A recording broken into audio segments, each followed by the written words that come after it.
एक बार फिर से आप सभी का स्वागत है इस चैनल पर।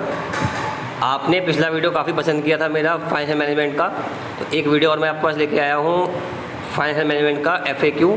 क्वेश्चन काफ़ी टिपिकल है, काफ़ी अच्छे हैं, उम्मीद करता हूँ आपको अच्छे लगेंगे। चैनल पर पहली बार आए हैं तो सब्सक्राइब ज़रूर करें। हम चल रहे हैं पहले क्वेश्चन पे। इसका नंबर है 21। Capital budgeting decisions are analysed with the help of weighted average and for this purpose component cost is used, common stock value is used, cost of capital is used, asset valuation is used। आपको पता है जब हम बात करते हैं capital budgeting decision की तो वहाँ सबसे इंपॉर्टेंट होता है आपका कॉस्ट ऑफ कैपिटल, ठीक है। WACC कई बार उसको हम बोलते हैं, तो it is a WACC, which is average cost of capital. तो जो सी आंसर है ये सही आंसर है इसके अंदर। चलते हैं नेक्स्ट क्वेश्चन पे। A formula of after tax component cost of debt is, जो हम निकालते हैं after tax cost of debt, तो सीधी सी बात है इंटरेस्ट में से टैक्स सेविंग को माइनस करना पड़ता है। तो चार ऑप्शन आपके सामने है, interest tax rate minus tax saving, marginal tax required return, interest rate plus tax saving, borrowing cost plus embedded cost. Simple सा है पहला answer, interest rate tax minus tax saving. इसके बाद ही आपका निकलेगा आफ्टर टैक्स कॉस्ट, सिंपल सी बात। Risk free rate is subtracted from expected market return is considered as. ये बड़ा अच्छा क्वेश्चन है आपका। जो रिस्क फ्री रेट होती है हमारी, अगर उसमें हम माइनस कर देते हैं एक्सपेक्टेड मार्केट रिटर्न, तो क्या बचता है आपके पास? Country risk, diversifiable risk, equity risk और मार्केट रिस्क प्रीमियम। तो इक्विटी रिस्क प्रीमियम जो होता है वो ऐसे ही निकाला जाता है, रिस्क फ्री रेट में से आपकी मार्केट रिटर्न को माइनस कर दिया जाता है। तो मेरे हिसाब से इसका आंसर सी होना चाहिए, equity risk premium. Type of variability in which a project contributes in return of a company is considered as, ठीक है। Variability in which a project contributes in return of company is considered as पूछ रहा है आपसे। वो variable risk है, within firm risk, within firm risk ही लगता है आंसर। कॉर्पोरेट रिस्क, ये भी ठीक है आंसर। तो बोथ B एंड C होने चाहिए। तो वेरिएबिलिटी है प्रोजेक्ट कंट्रीब्यूशंस की, उनको हम कॉर्पोरेट रिस्क और विद इन फर्म रिस्क के नाम से जानते हैं। तो B एंड C, और आपको मैंने पहले ही बताया है जब भी ज़्यादातर आंसर हो both the above all the above, तो ज़्यादातर वही आंसर होता है MCQ के अंदर। तो बोथ B एंड C पे हम जाएंगे और ये आपका करेक्ट आंसर है। Next question, rate of required return by debt holder is used for estimation the, जो डेट है रिक्वायर्ड चाहिए आपको डेट होल्डर्स के लिए, तो वो कॉस्ट ऑफ डेट है, कॉस्ट ऑफ इक्विटी है, कॉस्ट ऑफ इंटरनल कैपिटल है या कॉस्ट ऑफ रिजर्व है। ये बहुत सिंपल आंसर है, कॉस्ट ऑफ डेट ही आएगी डेट होल्डर्स के लिए। तो ये आपका नेक्स्ट क्वेश्चन था 25। अब चलते हैं आगे।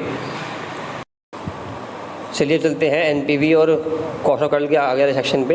अ project whose cash flow are more than capital invested, जितना पैसा लगाया उससे ज़्यादा हमें कैश फ्लो मिल रहा है, तो the net present value will be, उनकी NPV क्या होगी? पॉजिटिव होगी, इंडिपेंडेंट होगी, नेगेटिव होगी और जीरो होगी। बिल्कुल ठीक बताया आपने, NPV पॉजिटिव होगी उसकी, क्योंकि आपका रिटर्न ज़्यादा है और कॉस्ट कम है।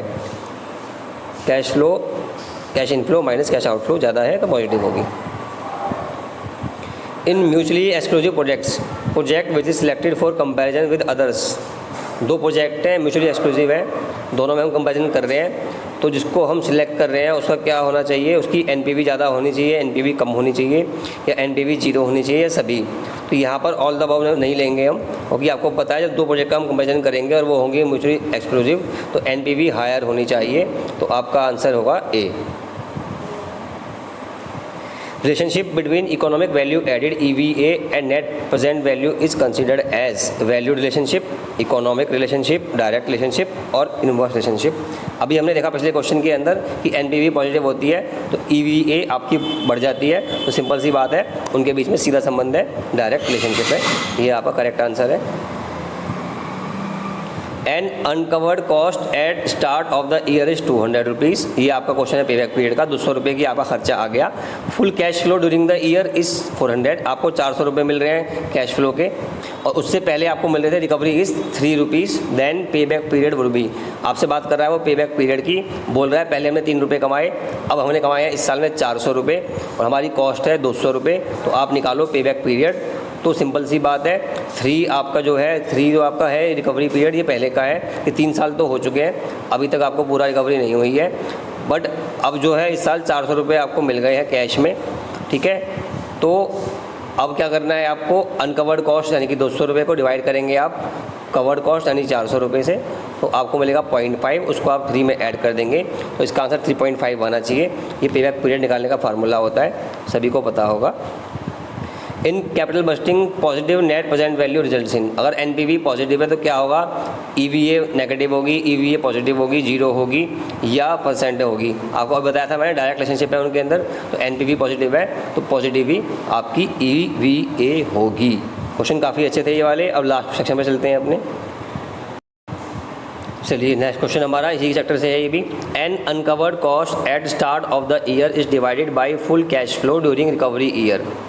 ठीक है, जो भाई अनकवर्ड कॉस्ट जो भी हम कर रहे थे उसको हम फुल कैश फ्लो से डिवाइड करते हैं, अभी मैंने पिछले क्वेश्चन में किया था।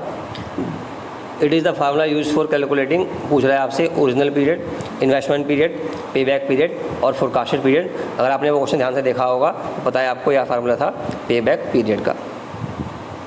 नेक्स्ट है, in cash flow analysis 2 projects are compared by using common life. 2 project हैं, कंपेयर किए जा रहे हैं, कॉमन लाइफ है उनकी, तो क्या उसका आंसर होगा। फिर देखो बोथ बी एंड सी दिख रहा है आपको, तो 90% ये आंसर आपका होता है। फिर भी देखते हैं क्वेश्चन क्या है। ए ट्रांजैक्शन अप्रोच नहीं जी, रिप्लेसमेंट चेन अप्रोच ये ठीक है, कॉमन लाइफ अप्रोच ये भी ठीक है, तो बोथ बी एंड सी ही इसका आंसर है, देख लीजिए। तो ज़्यादातर बी एंड सी आंसर जब आता है तो वही निकलता है, पर हमेशा नहीं होता, ब्लाइंडली मत करना। Other factors held constant but lesser project liquidity, बाकी सब बातें समान है, और जो प्रोजेक्ट की लिक्विडिटी है, कैश फ्लो है, वो कम है, तो क्यों है। शॉर्ट पे बैक पीरियड बिल्कुल नहीं, ग्रेटर पे बैक पीरियड यस, यही आंसर है, इसका आगे जाने की ज़रूरत ही नहीं है। जब आपका पे बैक पीरियड ग्रेटर होगा तो आपका लिक्विडिटी कैश फ्लो कम होगा इनिशियली, तो ये आपका correct answer. Next question, in capital budgeting an IRR of project is classified at its external rate of return, internal rate of return, positive rate of return and negative rate of return. भाई simple सी बात है, IRR को IRR ही बोला जाता है, इसमें कोई डाउट आना ही नहीं चाहिए। ये क्वेश्चन फालतू था, फर्जी क्वेश्चन था, फिर भी एग्जाम में आ सकता है, खैर कुछ भी आ सकता है आने को। तो in independent projects evaluation results of IRR and NPV lead to. 2 project independent हैं तो IRR और NPV का आंसर क्या आएगा, cash flow decision, cost decision, same decision या डिफरेंट डिसीजन। क्या डिसीजन सेम होंगे, अलग होंगे, कॉस्ट निकालेंगे, कैश फ्लो निकालेंगे। तो पहले 2 ऑप्शन बिल्कुल बेकार है, odd man out. Same decision और डिफरेंट डिसीजन हो सकते हैं, लेकिन आपको पता है जब हम बात करते हैं NPV और IRR की, जब कैलकुलेट करते हैं सेम तरीका है निकालने का, तो अगर प्रोजेक्ट आपके इंडिपेंडेंट हैं तो आंसर भी आपका सेम होगा, तो same decision is the right answer. Channel पर पहली बार आए हैं सब्सक्राइब कर लीजिए, वीडियो को शेयर कर दीजिए, अच्छा लगा तो जुड़े रहिए हमारे साथ। Thank you very much.